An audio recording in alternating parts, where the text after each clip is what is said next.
안녕하세요. 저는 평범한 30대 여성이에요. 인생에 크게 모난 곳 없이 평탄하게 살아온 제가 이곳에 글을 쓰게 된 이유는 제 이혼만은 평탄함과는 거리가 멀었거든요. 제가 당한 일이 너무 화나고 열받는 데다가 남편과 시모의 어이없는 행각에 글을 쓰지 않고는 안 되겠더라고요. 누구든지 이 일을 알아주셨으면 하는 마음이었거든요. 저는 앞서 말했듯 세상에서 가장 평범한 사람일 거예요. 2년의 교제 기간 끝에 30대 초반의 나이로 결혼에 꼴이 난 흔하디 흔한 여자. 결혼 후에도 남편과 맞벌이를 유지하면서 집안일과 직장을 유지하고 있었죠. 남편과 비슷한 정도로 벌고 있다는 것만은 좀 다를지도 모르죠. 보통 남자들이 여자보다 더 잘 버는 경향이 많잖아요. 남녀 차별이 아니라 실제로 저희 업종에서는 여자보다는 남자가 돈을 더 많이 받고 있기도 하고요. 남자가 승진이나 경쟁에 좀 더 가깝다고 해야 하나? 그런 면이 있으니 어쩔 수 없는 결과라고 봐야 하죠. 그런데 이 부분에 대해서는 확실히 하고 넘어가야 되는 점이 있는데 제가 잘 버는 게 아니에요. 저는 평균이고요. 남편이 생각보다 못 버는 거죠. 남편에게는 승진이나 경쟁을 통한 지위 상승의 욕구가 전혀 없거든요. 뭐라고 해야 할까요? 그런 경쟁보다는 평화로운 분위기가 더 좋다고 본인은 말하곤 하는데 그런 것 치고는 돈 쓰는 건 좋아하거든요. 저는 돈을 많이 벌고자 하는 욕구는 하고 싶은 걸 하기 위해서라고 생각하는 사람이라 남편의 그런 이중적인 태도는 결혼 초에도 이해가 되지 않았어요. 조금만 더 노력하면 될 것 같은 사람인데 노력은 고사하고 시작조차 하지 않으려는 모습을 보며 그냥 이 사람 성격인가 보다 싶었는데 이혼할 때가 되어서야 알게 됐죠. 그 사람의 나쁜 습성이라는 걸요. 그 습성 때문에 저는 남편에 대한 정이 다 떨어져서 이혼을 하게 된 거예요. 사실 남편뿐만은 아니죠.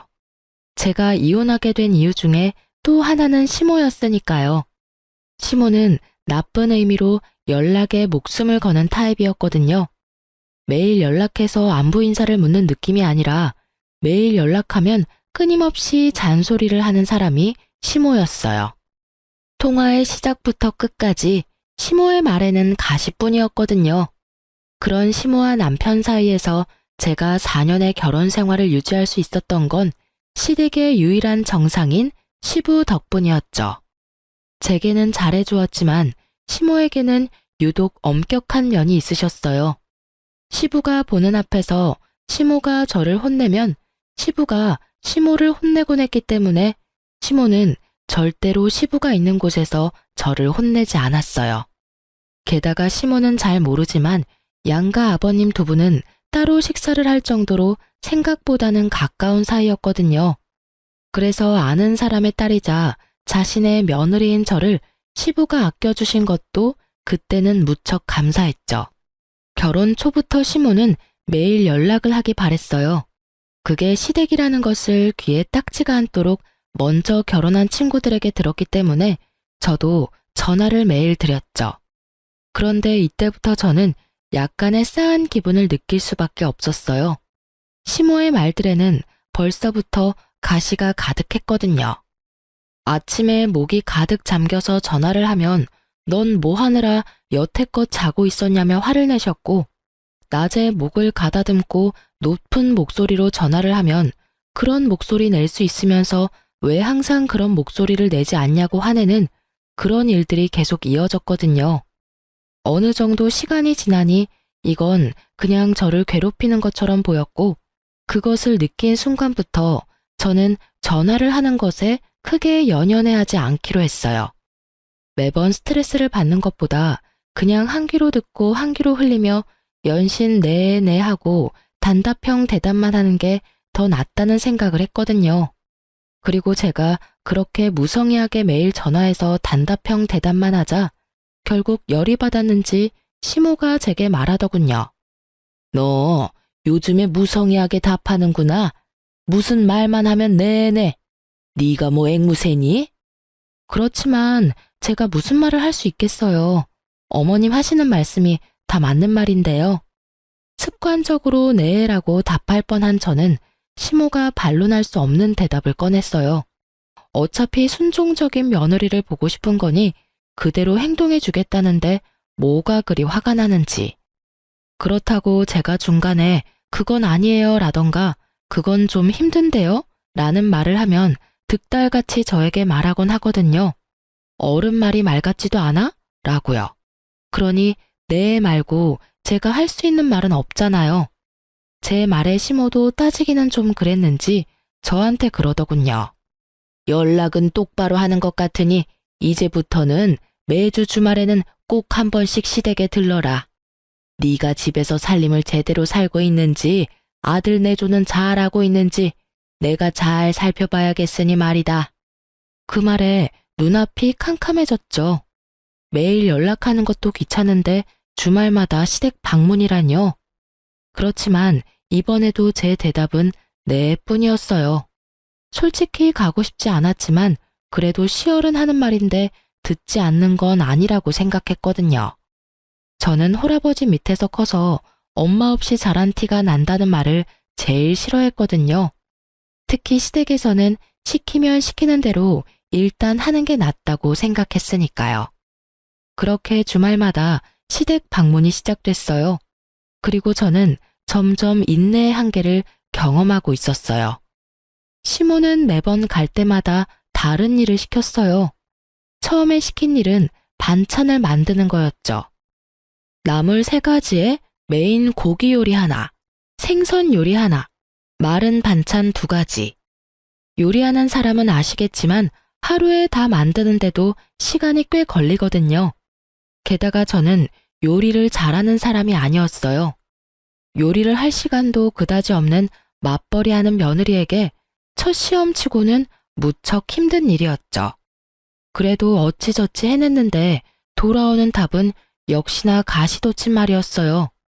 무슨 음식을 이렇게 못하냐? 너 그러고도 여자라고 할 수 있냐? 집에서 뭘 배워 먹었냐? 간도 안 된 음식을 여태껏 우리 아들에게 먹였냐 등등. 그렇게 욕 실컷 얻어먹고 집에 가서 뻗어야 했죠. 그리고 그 다음 주에는 청소였어요. 화장실 청소를 시켰는데 우리 집도 아니라 익숙지도 않은 청소에 고무장갑도 주지 않은 시모 때문에 미치는 줄 알았어요. 겨울에 무슨 생각인지 보일러까지 싹 다 꺼두고는 찬물만 쓰게 만든 시모를 보니 정말 너무하다는 말만 입안에 맴돌았죠. 어떻게 나를 괴롭히려고 여기까지 할 수 있나 싶고 왜 나를 이렇게 괴롭히나 싶은 생각도 들었거든요. 그래도 참았어요. 저도 옥이란 게 있으니까 꼬리 말고 도망치는 꼴은 보여주고 싶지 않았거든요. 그런데 그렇게 몇 달간 하다 보니 어느새 워크숍 일정이 잡혔더라고요. 저희는 1년에 한 번 가을에 워크숍을 가는데 무조건 1박 2일이었어요. 남편도 물론 잘 알고 있는 사실이었고요. 그래서 저는 남편에게 미리 이야기를 했어요. 나 이번 주에 워크숍 있으니까 어머님이 혹시라도 나 부르면 당신이 좀 가줘. 뭐? 귀찮은데. 귀찮아도 가. 당신한테 설마 일은 안 시키겠지만 그래도 얼굴 한번 보여드려야 어머님도 안심하시겠지. 아들 사랑 지극정성이신 분이잖아. 가서 왜 내가 못 오는지 설명도 좀 해드려. 내가 이야기해봐야 백날 우기기만 하실걸? 알았어. 이번 주에 가서 얼굴 한번 보일게. 그럼 됐지? 남편은 자기 할 말만 하고는 후다닥 사라졌어요. 제가 마지막에 넣은 푸념의 이절을 듣고 싶지는 않은 모양이었어요. 솔직히 남편에게 시모의 일을 말하기도 했지만 남편은 지금뿐일 거라며 이해하라고 하기만 하고 아무런 도움도 주지 않았거든요. 그런 상황에서 저렇게 도망치듯 대화를 끊어먹는 걸 보니 참 답답했어요. 시모에게 워크숍 이야기를 하긴 했지만 시모는 절대 용납 못한다는 분위기였거든요. 워크숍을 빠지고 오라는 말을 하는데 그렇게까지 하고 싶지는 않았어요. 시어른 생일이던가 집에 행사, 경조사가 있었다면 또 모르겠지만 굳이 저를 괴롭히기 위해 부르는 건데 제가 워크숍을 빠질 이유가 없잖아요. 그렇게 즐거운 마음으로 워크숍을 즐기고 있었죠. 친목 도모보다는 교육의 성격이 더 강한 탓에 저녁을 먹고 저는 숙소로 돌아왔어요. 친목을 하려는 사람들은 그 뒷시간을 이용하겠지만 저는 그럴 바에는 한숨이라도 더 자고 싶었거든요. 그런데 저녁 7시 반쯤 전화가 오더군요. 시모였어요. 네, 여보세요? 야, 너는 시어머니 말이 말 같지도 않니?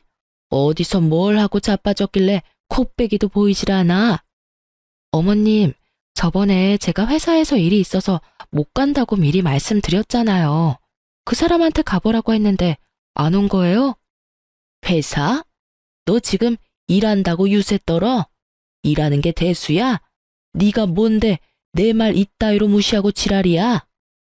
어머님, 진정하세요. 제가 무시한 게 아니라 미리 말씀을 드렸잖아요. 회사에서 일이 있다고. 니깎게 돈 몇 푼 번다고 그렇게 당당하게 매번 회사 거려? 집안일도 제대로 못하고 남편 내조는 더 못하는 주제에. 그래, 돈 번다고 너도 가장 노릇한다고 말하고 싶디? 주제 파악을 해야지. 결혼을 했으면 결혼한 여자답게 조신하고 어른 공경할 줄 아는 며느리가 돼야지. 시어머니 말을 개똥으로도 안 들어. 아주 처음부터 마음에 안 들었어. 그깟 돈 몇 푼 번다고 네가 우리 집을 무시하냐 이 말이야. 그 소리를 듣는데 어질어질 하더군요. 교육 때문에 신경을 많이 써서 두통이 있는 머리에 시모의 욕까지 한 바가지 얻어먹으니 속이 울렁거리고 토할 것 같더라고요. 화가 나는 수준이 아니었어요. 터질 것 같았어요. 여러모로. 저는 시모에게 말했죠. 제가 일하는 게 그렇게 걸리적거리면 일 그만둘게요. 됐죠? 저는 정확하게 이렇게 말하고 전화를 녹음한 뒤 뚝 끊어버렸어요. 스토커가 전화하듯 몇 번을 전화하는 시모 연락을 무시하고 저는 남편에게 전화했어요. 무슨 일이야? 당신 왜 시댁 안 갔어? 오늘이었네. 미안, 잊어버렸어. 매주 가는데 한 주 정도는 안 가도 되지 않아? 당신이 안 가서 내가 무슨 꼴 당했는지 알기나 해? 내가 왜 당신 어머님한테 그딴 소리 들어야 하는데. 야, 너 보자 하니까 우리 엄마한테 무슨 말버릇이야? 엄마가 무슨 소리를 했든 네가 잘했으면 아무 말 안 하셨겠지. 그래? 너도 그렇게 생각하니? 내가 그깟 몇 푼 벌려고 일하면서 유세나 떤다고? 엄마가 그런 말을 했어? 그건 엄마도 잘 모르고. 됐고, 나 어머님한테 일 그만두겠다고 했으니까 이제부터 당신 알아서 돈 벌어서 생활해. 생활비는 무조건 줘야 하는 거 알지? 나 이제부터 집에서 집안일이나 하고 시댁 다니면서 일만 할 테니까. 나도 돈 받아 쓰는 게 편하지. 그렇게 하자. 굳이 욕 얻어먹어가면서 돈 벌고 힘들게 살 필요 있겠어? 여보, 무슨 말이야. 우리 지금 집이며 차며 대출금으로 얼마나 많이 나가는데. 당신이 돈 안 벌면 우리 생활이 안 된다고. 나는 생활비 줄 돈도 없어. 그래. 어머님은 그렇게 생각하지 않는 것 같던데. 나더러 돈 몇 푼 벌면서 시댁 무시하냐고 하던데. 나는 무시한 적 없으니까 그냥 일 그만둘게. 나머지는 당신이 어머님이랑 상의해. 끊을게. 결국 저는 남편에게 폭탄 하나 터뜨리고 전화를 끊었죠. 그리고 전화기를 아예 꺼버리고 숙소에 누워 이불을 뒤집어 썼어요. 잠을 자고 싶었는데 잠이 너무 안 오더군요. 뱃속에 열불이 끓어오르니 잠은 오지 않고 화만 계속 나서 결국은 창문 열고 화를 가라앉혔어요. 그렇게 그 다음날 집으로 돌아왔더니 남편이 제 눈치를 보며 저를 기다리고 있더라고요. 저는 남편을 본 척도 하지 않고 곧바로 가방부터 정리했어요. 여보, 그 퇴직 이야기는 안 하는 걸로 하는 거지? 지금은 주말이잖아. 내일 일하러 가서 이야기할 거야. 여보, 제발 그러지 마. 엄마가 잘 몰라서 그런 말 한 것뿐이야. 당신이 이해하고 넘겨야지. 내가 어디까지 이해를 해야 하는데? 매번 모진 소리 들으면서도 꼬박꼬박 시댁에 다니는 나한테 어떻게 그런 말씀 하실 수가 있냐고. 당신도 그래. 어머님이 나한테 하는 거 보면 미안한 생각 안 들어? 그렇게 소리치는데 시모에게 전화가 왔더군요. 저는 스피커폰으로 전화를 받았죠. 너 어제 안 왔으니 오늘이라도 와. 이번에도 워크숍인지 뭔지 때문에 못 온다고 하면 다리 몽둥이를 분질러 버릴 테니까 알아서 하고. 엄마, 그만 좀 하세요. 왜 사람을 이렇게 못 살게 굴어요? 이 사람 일하느라 못 가요. 제가 답할 틈도 없이 남편이 먼저 저를 옹호하고 나서더군요. 제가 일을 그만두는 게 무섭긴 했나 봐요. 예, 너 무슨 소리를 그렇게 해? 내가 괴롭히려고 오라고 그러니?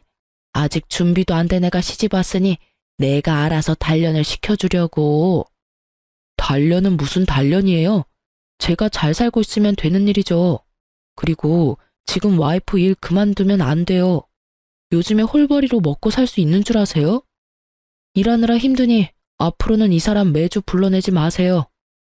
남편의 말에 시모가 어이가 없다는 듯 말했죠. 야, 너 무슨 말을 그렇게 해? 내가 지금 누구 때문에 이런 말 하는 건데. 네가 며느리 휘어잡지를 못하니 내가 해주는 거 아니냐? 됐어요. 그런 거 필요 없으니까 2번 다시 일 그만두라느니 그런 말 하지 마세요. 그리고 이렇게 매번 불러내지 마시고요. 결국 남편이 크게 시모에게 뭐라 하고 나서야 시모의 요구는 줄어들었어요. 그 일 이후로 시댁 방문은 한 달에 한 번으로 확 줄었고요. 정말 처음으로 남편이 제 편을 들어준 날이었어요. 물론 제가 일을 그만두겠다는 협박이 없었으면 남편이 제 편을 들어줄 일도 없었겠지만요. 그 뒤로 저희는 대면대면하게 연락을 하며 지내왔어요. 그리고 운명의 그날이 찾아왔죠. 제가 이혼을 결심하게 된 그날 말이에요. 그날은 여느 때와 다름없는 날이었어요. 낮에 시모에게 전화를 했어요. 어머님, 일어나셨어요? 몸은 괜찮으세요? 괜찮지 못하다. 손목이 아파서 정형외과 다녀왔다. 손목을 쓸 때마다 아파서 어떻게 할 수가 없어. 어머, 병원에서는 뭐라고 하던가요? 손목에 있는 인대가 어디 안 좋다는데 일단 손목 보호대하고 약 먹어보자는구나. 주말에 너 할 일 없으면 와서 일이나 도와라. 손목이 이래서 아무것도 할 수가 없으니. 네, 그럼 약 잘 챙겨 먹고 계세요. 제가 이번 주말에 가서 일 좀 도와드릴게요. 그렇게 이야기하고 전화를 끊은 저는 어차피 주말에 가야 하니 지금은 마음을 놓기로 했어요. 일이 있으니 지금 당장 뛰쳐나갈 수도 없는 노릇이니까요. 그런데 그날 저녁부터 제 몸 상태가 무척 나빠지기 시작했어요. 열이 나고 한기가 들지를 않나 등이 무척 아프고 화장실에 가면 찌릿찌릿 아프더군요. 고열이 오르자 결국 저는 응급실로 향했어요. 제 병명은 급성 신우신염이었고 최소 5일은 입원을 해야 한다고 하더군요. 열이 40도 가까이 오르는 상황에서 저는 제대로 된 판단도 되지 않은 몽롱한 머리로 일단 제가 아픈 걸 알리기로 했어요. 우선은 회사에 먼저 신우신염으로 입원하게 돼서 못 가겠다고 연락했고 그 뒤에 남편에게 병원 입원한 상황을 말했죠. 뭐? 신우신염? 5일이나 입원해야 한다고?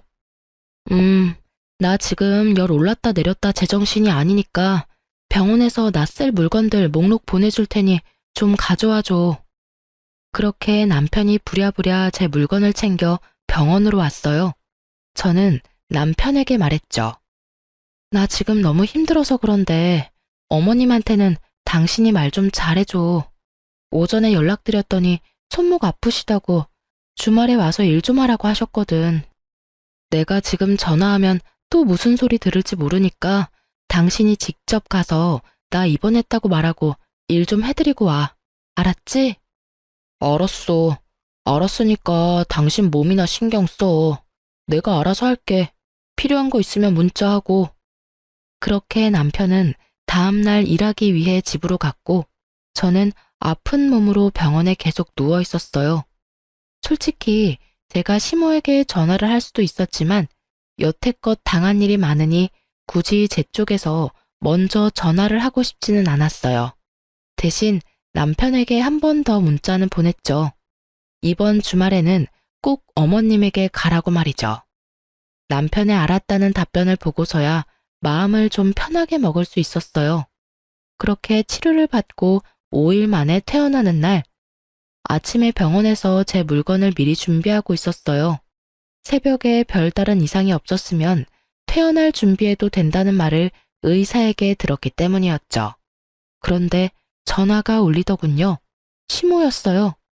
저는 솔직히 전화를 받기 직전까지 그런 생각을 했거든요. 제가 아팠으니 너 몸 괜찮냐는 안부 전화일 거라고요. 네, 어머님. 너 주말에 왜 안 왔어? 정말 배짱 한번 좋구나. 시어머니가 아프다는데도 시댁에 와보지를 않아? 야, 네가 그러고도 우리 집안 며느리야? 일이 아무리 바빠도 시어른이 아프면 튀어와야지. 어, 어머님, 저 입원했다가 이제 막 퇴원하는 길이에요. 그 사람 집에 안 왔어요? 거짓말도 잘하네. 네가 무슨 입원이야? 너 네 입으로 우리 집 오겠다고 말했어. 그런데 네가 한 말도 지키지 못해? 어디서 이런 여자가 굴러 들어왔는지 여기저기 마음에 안 드는 구석만 가득하고 아프다는 시모 무시하고 병원이라고 거짓말을 해? 내가 전생에 무언 죄를 지어서 이런 며느리를 짊어지고 살아야 해? 어머님, 진정하세요. 남편한테 확인부터 해보고 연락드릴게요. 저는 우선 시모에게 그렇게 말하고 전화를 끊었어요. 그리고 남편에게 전화를 걸었죠. 당신 어제 시댁에 안 갔어? 어머님이 나한테 전화 오셨어. 어? 미안. 또 잊어버렸네. 설마 엄마가 또 전화 왔어? 그래. 지금 화가 머리 끝까지 나셔서 아주 나 잡아먹으려고 안달이 나셨어. 빨리 전화해서 오해 풀도록 말 좀 잘해봐. 남편과 전화를 끊고 저는 초조하게 기다렸어요. 얼마 지나고 시모에게 다시 전화가 왔더군요. 그런데 목소리를 들어보니 더 화가 나셨더라고요. 야, 너 도대체 뭐 하는 년이야? 우리 아들한테 뭐라고 이야기했는데 또 걔가 나한테 뭐라고 하는 거야? 너 설마 남편 쥐잡듯 잡니? 아니면 우리 아들 패고 다녀? 아니면 약점이라도 잡고 흔들고 있는 거 아니야? 네가 뭐라고 했길래 우리 아들이 나한테 이 난리냐고. 저는 정신이 하나도 없었어요. 분명히 이야기가 잘 됐을 거라 생각했는데 전혀 이야기가 되지 않았더라고요. 시모는 무슨 일인지 더 화가 났고 둘 사이 어떤 대화가 오고 갔는지 알 수 없으니 저는 답답할 뿐이었죠. 어머님, 제가 뭘 어떻게 했다고 그러세요? 저는 그냥 남편에게 오해를 빨리 풀어달라고 한 것밖에 없어요. 오해? 싸가지 없는 년을 봤나? 네가 온다고 했으면 와야지. 안 온 건 누가 봐도 네 잘못 아니냐? 오기 싫어서 남편 보내려고 한 거 잘 들었다. 너 그렇게 시댁이 싫으면 그냥 이혼해. 왜 살아? 나 꼴 보기 싫다고 시위하나 본데 나도 너 꼴 보기 싫어. 너 때문에 우리 집안 분위기도 망쳤고 우리 아들도 네가 망치고 있잖아. 살면서 나한테 소리 한 번 지른 적 없는 착한 아들이 네 말 한마디에 꿈뻑 죽어서는 아주 이 엄마를 잡는다고. 네가 문제야. 다 네 탓이야. 네가 책임져야지 누구한테 지금 오해다 아니다 난리냐고. 어머님, 제가 아파서 입원 중이라고 말씀드렸잖아요. 입원 확인서 진단서 있으니까 보고 말씀하세요. 솔직히 저도 이런 말 듣는 거 기분 나쁘고 화나거든요. 어떻게 며느리한테 그런 말씀을 할 수가 있으세요? 아파서 입원했다 퇴원한 며느리한테. 몸조리 잘했냐는 말 들을 줄 알았는데 다짜고짜 전화해서 왜 안 왔냐고요? 열이 40도까지 올라갔다 내려갔다 해서 못 갔어요. 그리고 남편한테 가달라고 미리 이야기했고요. 가지 않은 건 남편 탓이지 제 탓이 아니잖아요. 입만 살아서는 그것도 변명이라고 해? 네 병이 뭔 병인지 알겠다. 그거 꾀병이야. 별거 아닌 병으로 입원까지 할 정도로 우리 집에 오기 싫었던 거 하나는 확실히 알겠어. 네가 우리를 그런 식으로 생각한다면 우리도 너를 그렇게 생각하기로 하마. 앞으로 너랑 대화할 일 없을 거다. 아들한테도 너랑 이혼하라고 말할 거야. 시모는 그렇게 이야기하고는 탁 끊어버리더군요. 열받은 저는 그 자리에서 바로 남편에게 전화했어요. 당신 도대체 어머님한테 무슨 소리 한 거야? 어머님이 왜 저렇게 나한테 난리시냐고. 내가 무슨 말까지 들었는지 알아? 왜 가만히 있는 나한테 그래. 나는 내가 가기로 했는데 못 갔다고 이야기했어. 더 이상 내가 무슨 말을 해? 내가 아팠다고는 이야기했어? 왜 내가 아픈 걸 꾀병이라고 이야기하시냐고. 이상하잖아. 당신 몸 안 좋다고 말했어. 어머니가 그러는 거 하루 이틀 일도 아니고 당신이 좀 이해하고 넘어가면 안 되냐? 매번 이게 뭐야. 중간에서 고생하는 내 생각하지도 않지. 매번 나한테 이야기하라고 하고 나도 그거 하기 싫어. 두 사람 일은 둘이서 해결하라고. 그래. 당신은 중간에서 아무것도 모르고 나랑 어머님 둘이서 열받아서 지금 이러고 있다는 거지? 알면 묻지 마. 두 사람이 알아서 풀어. 나는 이제 더 이상 두 사람 사이에 끼지 않을 테니까. 남편 새끼 말 듣는데 진짜 머리통 돌 것 같더라고요. 끼고 말고의 문제가 아니잖아요, 애초에. 시모가 왜 화를 내는지, 남편 놈이 뭐라고 씹으렸는지를 알아야 무슨 변명을 하든 반론을 하든 뭐라도 대처를 할 텐데, 제 잘못은 없다며 뻔뻔하게 말하는 남편 놈을 보니 진짜 열받더라고요. 시모가 우리 둘 헤어지라고 했으니 헤어지는 게 맞겠다 싶은 생각까지 들었죠.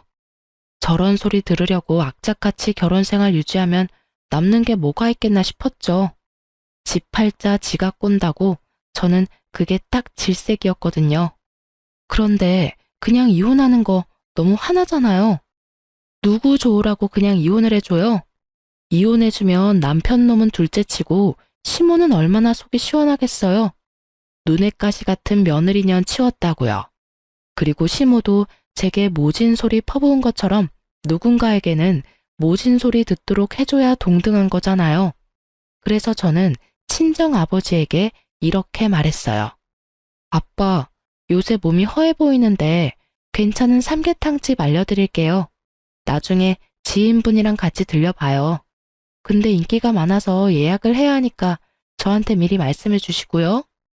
그리고 곧 아버지는 제가 원하는 사람과 식사를 하러 가겠다고 제게 식당 예약을 부탁했어요. 그 식당은 길게 뻗은 방 공간을 파티션으로 나누어서 사람을 받는 곳이었거든요. 옆 사람이 하는 이야기를 귀만 기울이면 들을 수 있는 곳이요. 그렇게 아버지의 식사 예약을 하면서 저는 똑같은 날짜 시간에 바로 그 옆칸에 예약을 하나 더 잡았어요. 그리고 그 날짜에 식사나 하러 가자며 시모와 남편을 태워 아버지와 약간의 차이를 두고 옆방인 예약석으로 향했죠. 난 아직도 왜 내가 너랑 이곳에서 밥을 먹어야 하는지 모르겠구나. 나는 이제 너랑 상종도 안 하겠다고 했어. 두 사람 이혼하기 전에 나는 너랑 겸상할 생각 없다. 그렇게 말하면서 제 눈을 쳐다보지도 않는 시모를 보며 저는 남편부터 쳐다봤어요. 여전히 남편은 제 눈을 피하기 바쁘더군요. 어머님, 왜 그렇게 화가 나셨는지는 모르겠지만 제가 이 자리를 만든 건 어머님이 오해하고 계시는 걸 풀어드리기 위해서예요. 어머님은 제가 꾀병으로 시댁에 가지 않았다고 생각하시죠? 여기 입원 확인서와 진단서 가져왔어요. 보시면 아시겠지만 저는 그날 입원하고 있었고 열이 40도까지 오르내려서 몸 상태도 엉망이었어요. 저는 정말로 아팠고 남편에게 어머님에게 가보라고 이렇게 문자로도 당부를 했었어요. 그딴 종이 쪼가리가 뭔데 내가 너를 믿어야 하니? 대충 음식점 데려와서 밥 먹이고 없던 일로 하고 싶은 모양인데 나는 그럴 생각 추호도 없어. 그러니까 이렇게 쓸데없는 짓 그만하고 두 사람 이혼할 생각부터 하는 게 어떠니? 이래서 내가 처음에 너 들이기 싫다고 그렇게 말했어. 엄마 없이 커서 뭘 배웠겠냐고. 이거 봐라. 내 말이 맞았지? 배운 게 없으니 시어른 말을 귀한 줄 모르고 귓등으로 듣지. 말도 안 듣고 잘하는 게 있기를 하니? 인물이 예쁘기를 하니? 그렇다고 내 아들한테 잘하는 것도 아니고 못하는 것밖에 없는 애를 왜 내 며느리로 받아들여야 해? 아무리 숨겨도 애미 없는 건 티가 나.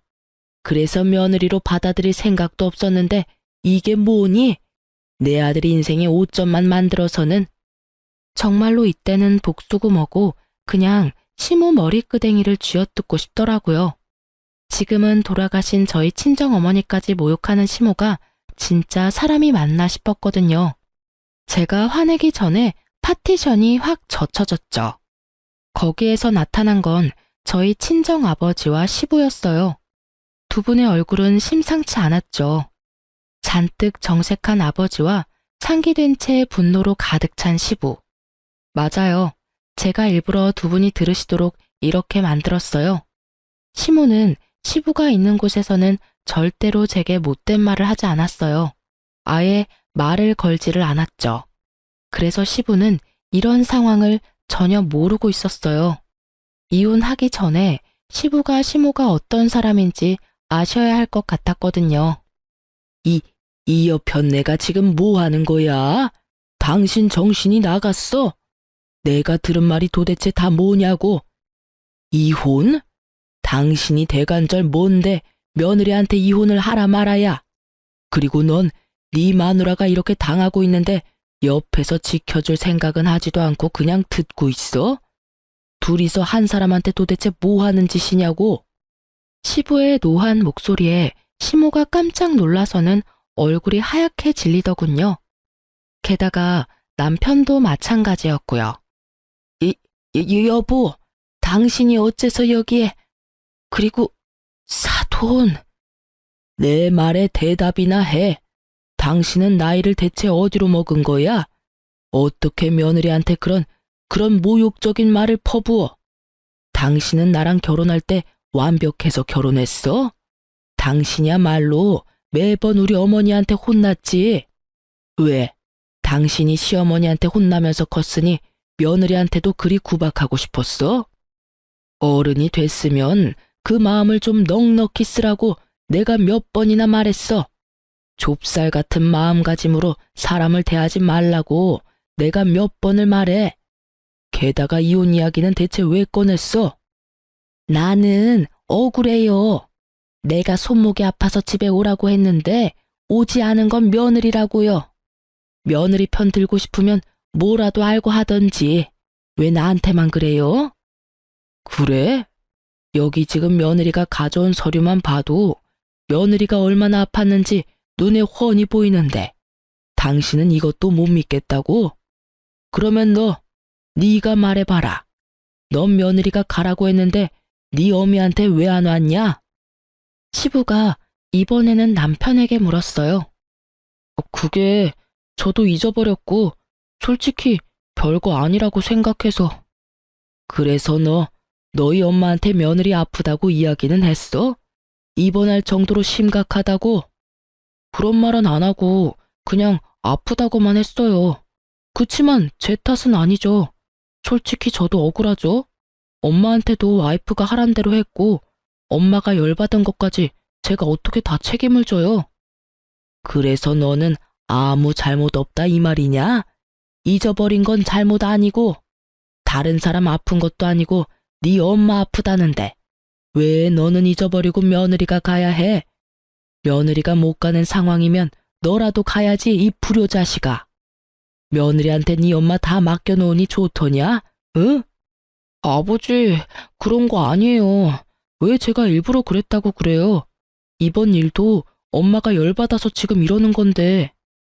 이서방, 됐네. 더 이상 변명 안 해도 되네. 자네 어머니가 원하는 대로 두 사람 이혼해. 나도 귀한 내 딸 이런 취급 당해가면서 결혼 생활 유지하라고 할 생각 없어. 그런데 이혼하면 자네랑 나 사이에는 해결해야 할 일이 먼저 있지. 그렇지 않은가? 아빠, 그게 무슨 소리예요? 두 사람이 해결할 일이 뭔데요? 그래, 다들 모여 있으니 내가 물어보마. 너 카드빚 5천 정도 있었던 적 있었니? 카드빚이요? 반문하며 저도 모르게 남편을 바라보았는데 남편이 제 눈을 피하며 안절부절 못하고 있더라고요. 너 결혼한 지 1년 정도 됐을 때 이서방이 찾아와서 그러더라. 네가 사치가 너무 심해서 카드빚을 져서 생활이 안 되고 있다고 말이다. 말도 못하고 끙끙 앓는 게 불쌍해서 자기가 말하러 왔다고 했지. 그러면서 5천만 원 빌려달라고 했거든. 네 명의 카드빚 갚는다는 말로. 이게 다 무슨 소리야? 당신 우리 아빠한테 돈 빌렸어? 여보, 그때는 돈이 좀 필요해서. 당사자들이 눈앞에 있으니 거짓말도 못하게 된 남편은 우물쭈물 말하더군요. 제 이름 팔아 친정아버지에게 돈까지 빌려간 남편 놈을 보며 저는 한숨부터 쉬었어요. 이혼하면 그 돈부터 당장 갚게. 오래 걸릴수록 이자 붙을 거고 나는 법정이자 다 받을 거니까 그렇게 알고 있으면 될 걸세. 장인어른, 이렇게 갑자기 돈을 갚으라고 하시면 저는 이 사람이랑 헤어질 생각 없어요. 여보, 당신도 그렇지. 우리 헤어지고 그러는 거 아니잖아. 그만. 자네 어머니가 이미 헤어지라고 말씀하셨자는가? 나도 그 말에 찬성이네. 죽은 우리 와이프까지 들먹이면서 싫다고 말하는 집에 귀한 딸 1초도 두고 싶지 않아. 결혼시키기 전에 내 딸은 이런 식으로 생각했다는 걸 알았다면 나는 절대로 이 결혼 허락하지 않았을 거야. 나는 사위인 자네도 자네 어머니도 용서할 생각 없어. 그러니까 이혼해. 결국 아버지의 분노가 폭발하면서 분위기는 완전 싸해졌죠. 이 분위기에서 가장 당당한 건 시모였어요. 잘 됐네요. 우리도 그쪽 집안이랑 엮일 생각 없었어요. 그딴 돈 5천만 원? 아들 신혼집 팔면 바로 마련할 수 있는 거 아시죠? 아유, 이제야 속이 시원하네. 이 정도로 깨끗하게 헤어져 준다니 우리도 깨끗하게 돈 돌려드리면 되죠? 엄마, 제발 그만 좀 해. 나 와이프랑 이혼 안 할 거라고. 대체 왜 혼자서 이 난린데? 뭘 알고나 지금 말하는 거야? 엄마는 아무것도 모르고 있다고. 내가 뭘 몰라? 인서가, 넌 잠자코 엄마 하자는 대로 해. 신혼집도 너 혼자 다 마련했으니 상관없지 않니? 신혼집을 왜 남편이 혼자 마련해요? 저랑 둘이서 반반 부담했는데요. 제 말에 시모가 처음으로 당황한 표정을 하더군요. 시모는 우리 신혼집을 남편이 다 샀다고 생각하는 모양이더군요. 하지만 저는 이미 집 살 때 반을 부담했거든요. 당신 대단하네? 이것도 거짓말했어? 도대체 거짓말 안 한 게 뭐야? 나 아프다는 것도 제대로 말 안 하고 아버지한테 거짓말로 돈 빌리고 어머님한테도 내가 집 살 때 돈 보탠 거 이야기도 안 했어? 그러니 어머니가 날 무시했겠지. 돈도 없는 집 딸년 데리고 왔다고. 그치? 그걸 당신은 열심히 이용해서 나 욕먹이고, 어? 제 말에 남편이 제게 간절하게 말하더라고요. 여보, 내가 다 잘못했어. 내가 솔직히 엄마한테 혼날까봐 거짓말 살짝 한 거 있기는 해. 그치만 그때 잠깐 아주 조금만 그랬던 거고 이제는 다들 진실을 알았잖아.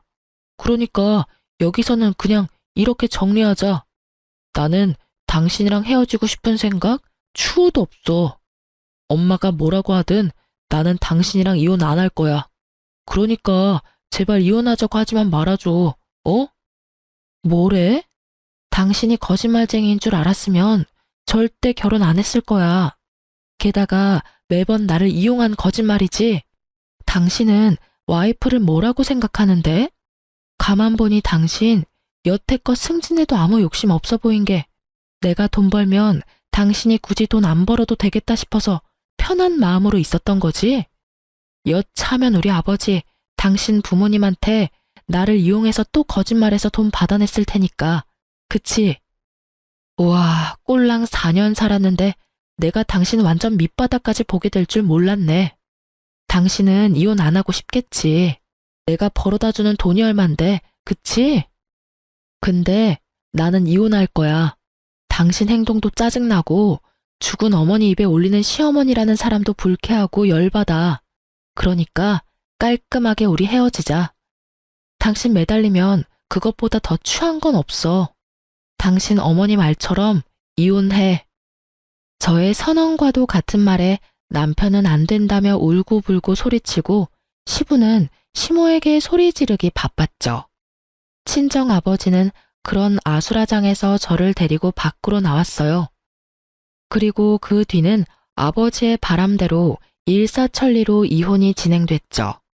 그런데 그 기간 동안 시댁에서도 놀라운 사실이 밝혀져 시모와 남편이 제가 잠시 머물고 있던 친정집까지 찾아왔더군요. 이번에는 무슨 일로 여기까지 오신 거죠?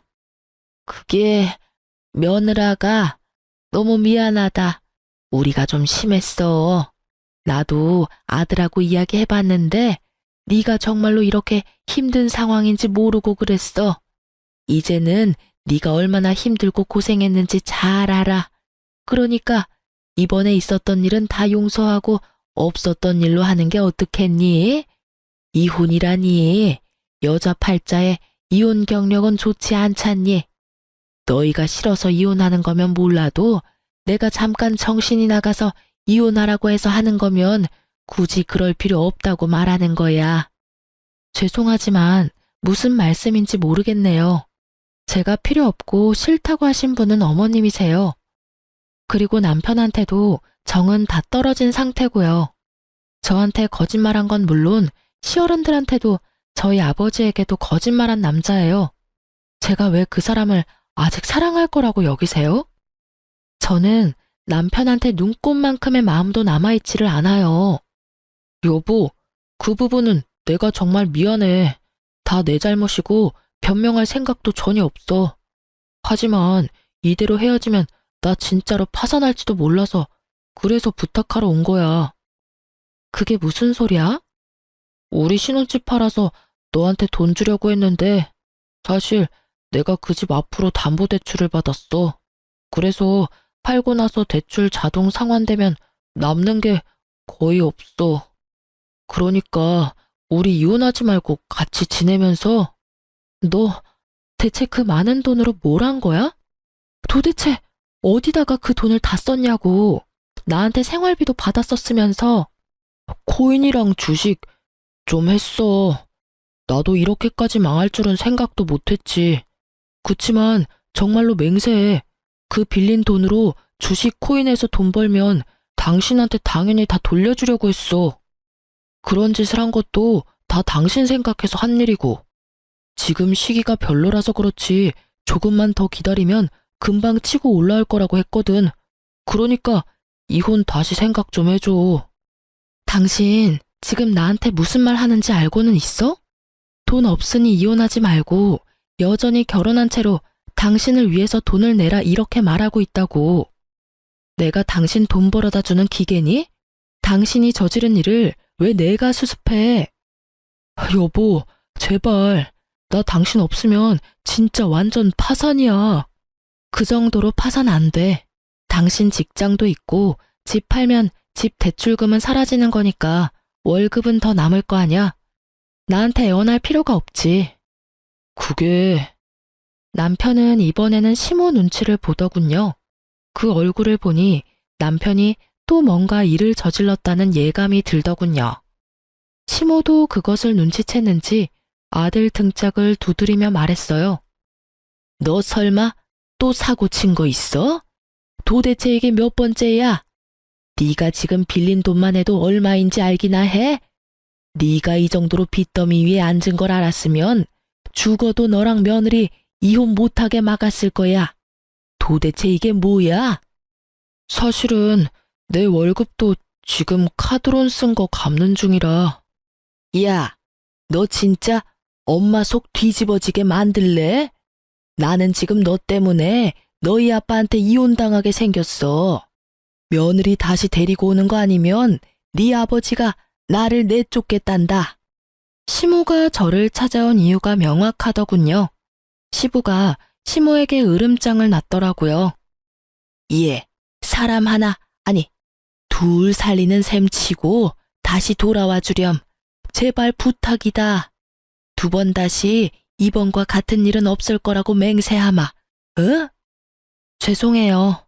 이렇게 못생기고 일 못하고 버릇없는 며느리 어머님도 필요 없으실 거예요.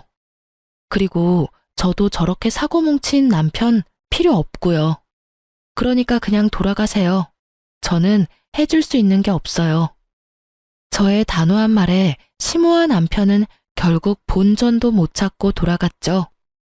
나중에 이야기 들었더니 시모는 이혼 위기로 시부의 눈치만 보며 살고 전 남편은 시댁에서 투잡 뛰며 밤낮 없이 일한다고 하더라고요. 저와 아버지가 받아야 할 돈은 시부가 내주셨고 내주신 금액을 다 갚지 못하면 상속도 없을 거라는 말에 열심히 시부에게 돈 갚고 있는 중이더군요. 괜히 얌전히 잘 있는 사람 건드려서 긁어부스럼 만든 시댁을 보니 속이 시원했어요. 자기 욕심을 위해 마누라 이름으로 거짓말이나 일삼는 전 남편 놈이나 며느리 아픈데도 시댁에 불러들여 일 시켜 먹으려고 했던 시모나 똑같은 사람들이더라고요. 두 사람 이야기 들으니 어떠신가요? 제가 참고 살았으면 제 팔자 제가 꼰 사람 됐겠죠? 저는 지금도 이혼을 한 게 천만 다행이라고 생각해요. 글을 쓰다 보니 한정없이 길어지네요. 여러분, 아니다 싶을 때는 빠져나와야 해요. 잘못하면 빚 지옥에서 허덕이게 될지도 모르거든요. 긴 글 읽어주셔서 감사합니다.